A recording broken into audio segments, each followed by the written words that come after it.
love you.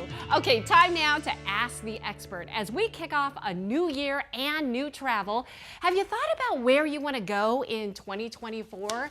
Maybe you want to ditch the popular destinations like Paris, Cancun, and London and try a location that's new and different. Regardless, there are important travel things that you need to know as we kick off the new year. Joining me now is Susan Green of Susan's Travel Services. Susan, it is so great to have you. Happy New Year. Happy New Year to you. Yeah, okay, so let's talk about the hot new trends for 2024, where people want to go.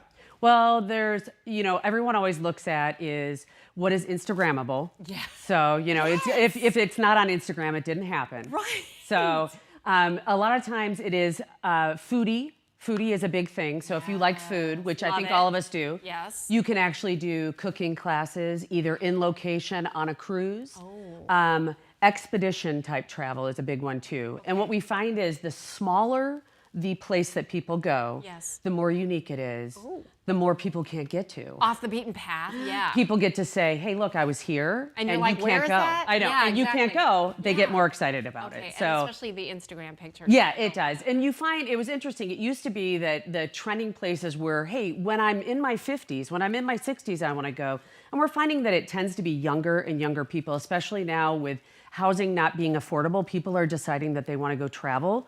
Instead of buying that house, they're traveling. And so we're finding 30 and 40-year-olds. So you're finding it is more active. Yeah, they're living their best life. I know, isn't that amazing? I know.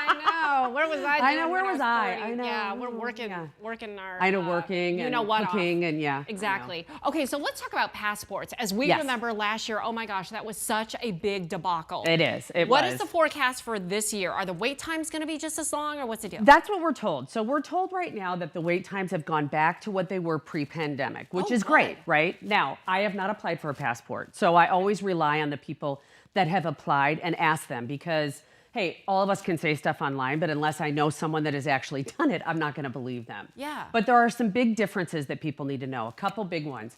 There are two types of passports that come out there, and a lot of times people go look on the website. You always, first of all, have to go to the government website. There's a lot of companies out there that are going to charge you a bunch of money to get a passport. You don't want to go there. But there's a passport card and there's a passport booklet. Yes. You want the passport booklet. Why? Now, without me getting in trouble, the passport card was started years ago for people who were driving or who were taking a cruise. You can't fly with a passport card. And so what happens is people buy it.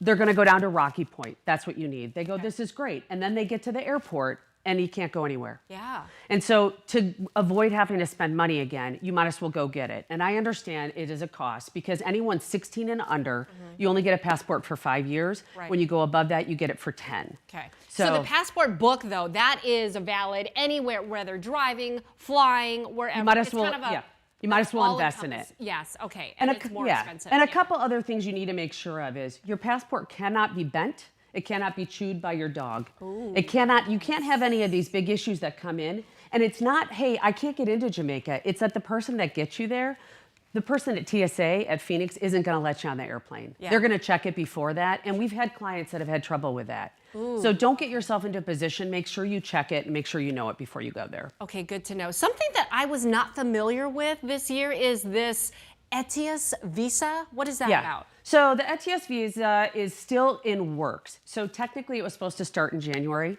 today. We were supposed to say, hey, I'm going to Paris and now I have to pay this fee. But it's gotten pushed back, they say right now, to the middle of 2025. Oh, okay. So you don't have to totally worry about. But I will say this, when you are ready to purchase a trip for that, make sure you talk to someone. It is, again, another place where it's not going to be as complicated as we think. The way to think of it is this. It is a way for that country to make a little bit of extra money. Again, I hate saying it that way, but that's really the way to look at it. It is not a way for you to go stay there above and beyond your travel time. You can't go there, but it's not a visa for above 6 weeks. It is a way for that country to say, hey, Susan is coming to France and we're going to make a little bit of extra money. It's going to be all done online.